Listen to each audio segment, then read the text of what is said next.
ನಮಸ್ಕಾರ ಎಲ್ಲರಿಗೂ. ಮಾಲವಿಕಾ ಸ್ಪಿರಿಚುವಲ್ ಚಾನೆಲ್ಗೆ ಸ್ವಾಗತ. ಇಂದು ರವಿವಾರ, ಸೂರ್ಯನ ವಾರ. ಸೂರ್ಯನಿಗೆ ಸಂಬಂಧಪಟ್ಟ ಸೂರ್ಯ ಗಾಯತ್ರಿ ಮಂತ್ರದ ಬಗ್ಗೆ ತಿಳಿಯೋಣ. ಓಂ ಸೂರ್ಯಾಯ ನಮಃ.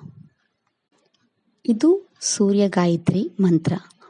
ಓಂ ಆದಿತ್ಯಾಯ ವಿದ್ಮಹಿ ದಿವಾಕರಾಯ ಧೀಮಹಿ ತನ್ನೋ ಸೂರ್ಯ ಪ್ರಚೋದಯಾತ್. ಈ ಸೂರ್ಯ ಗಾಯತ್ರಿ ಮಂತ್ರದ ಅರ್ಥವೇನೆಂದರೆ, ಸೂರ್ಯದೇವರೇ, ನಾನು ನಿನ್ನನ್ನು ಆರಾಧಿಸುತ್ತೇನೆ. ನೀವು ನನ್ನನ್ನು ಜ್ಞಾನದ ಬೆಳಕಿನಿಂದ ಬೆಳಗಿಸುತ್ತೀರಿ.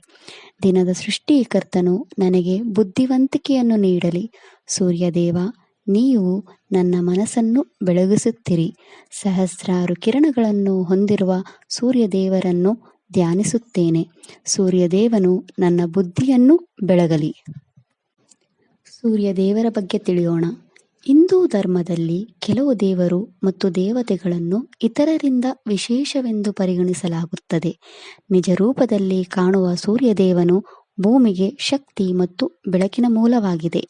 ನವಗ್ರಹದಲ್ಲಿ ಸೂರ್ಯನನ್ನು ಶಕ್ತಿಯುತ ಗ್ರಹಗಳೆಂದು ಪರಿಗಣಿಸಲಾಗಿದೆ.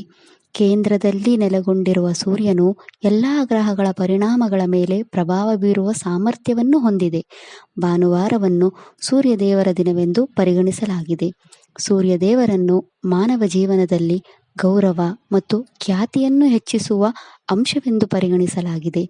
ವ್ಯಕ್ತಿಯ ಜಾತಕದಲ್ಲಿ ಸೂರ್ಯನು ದುರ್ಬಲ ಸ್ಥಿತಿಯಲ್ಲಿದ್ದರೆ ಈ ಮಂತ್ರವನ್ನು ಪಠಿಸುವುದರಿಂದ ಸೂರ್ಯನು ಮಂಗಳಕರ ಮತ್ತು ಬಲಶಾಲಿಯಾಗುತ್ತಾನೆ. ಈ ಮಂತ್ರವನ್ನು ಹೇಗೆ ಪಠಿಸಬೇಕು? ಬ್ರಹ್ಮ ಮುಹೂರ್ತದ ಸಮಯದಲ್ಲಿ ಮೊದಲು ಸೂರ್ಯನಾಮ ಮಂತ್ರವನ್ನು ಪಠಿಸಬೇಕು. ಅದೇನೆಂದರೆ ಓಂ ಸೂರ್ಯಾಯ ನಮಃ. ಅದರ ನಂತರ ಸೂರ್ಯ ಗಾಯತ್ರಿ ಮಂತ್ರವನ್ನು ಪಠಿಸಬೇಕು. ಈ ಮಂತ್ರದ ಪರಿಣಾಮವನ್ನು ಗರಿಷ್ಠಗೊಳಿಸಲು ಈ ಮಂತ್ರದ ಅರ್ಥವನ್ನು ತಿಳಿದುಕೊಂಡು ಪಠಿಸಬೇಕು. ಪ್ರತಿ ಭಾನುವಾರ ಅಥವಾ ಶುಕ್ಲ ಪಕ್ಷದ ಭಾನುವಾರದಂದು ಇದನ್ನು ಪಠಿಸುವುದರಿಂದ ಸಾಮಾನ್ಯ ದಿನಗಳಿಗಿಂತ ಅನೇಕ ಪಟ್ಟು ಹೆಚ್ಚಿನ ಫಲಿತಾಂಶವನ್ನು ನೀಡುತ್ತದೆ. ಈ ಮಂತ್ರವನ್ನು 9, 11, 21 ಅಥವಾ 108 ಬಾರಿ ಪಠಿಸಬೇಕು. ಭಗವಾನ್ ಸೂರ್ಯನ ಆರಾಧಕರು ಸೂರ್ಯ ಗಾಯತ್ರಿ ಮಂತ್ರವನ್ನು 1008 ಅಥವಾ 7000 ಬಾರಿ ಪಠಿಸುತ್ತಾರೆ. ಈ ಸೂರ್ಯ ಮಂತ್ರವನ್ನು ಪಠಿಸುವುದರಿಂದ ಆಗುವ ಪ್ರಯೋಜನಗಳು. ಸೂರ್ಯದೇವರ ಆಶೀರ್ವಾದ ಪಡೆಯಲು ಈ ಗಾಯತ್ರಿ ಮಂತ್ರವನ್ನು ಪಠಿಸಲಾಗುತ್ತದೆ. ಯಾವುದೇ ಕೆಲಸದಲ್ಲಿ ಬರುವ ಅಡೆತಡೆಗಳನ್ನು ಈ ಮಂತ್ರದಿಂದ ಪರಿಹರಿಸಲಾಗುತ್ತದೆ. ಈ ಮಂತ್ರವನ್ನು ಪಠಿಸುವ ಮೂಲಕ ಮಾನವ ದೇಹದಲ್ಲಿ ಸಕಾರಾತ್ಮಕ ಶಕ್ತಿಯು ಹರಡುತ್ತದೆ. ಈ ಮಂತ್ರವು ಮಾನಸಿಕ ಶಾಂತಿಗೆ ತುಂಬ ಉಪಯುಕ್ತವಾಗಿದೆ. ಈ ಮಂತ್ರವನ್ನು ಪಠಿಸುವುದರಿಂದ ನಮ್ಮ ದೇಹದಲ್ಲಿ ಹೊಸ ರೋಗಗಳು ಬರುವುದು ನಿಲ್ಲುತ್ತದೆ.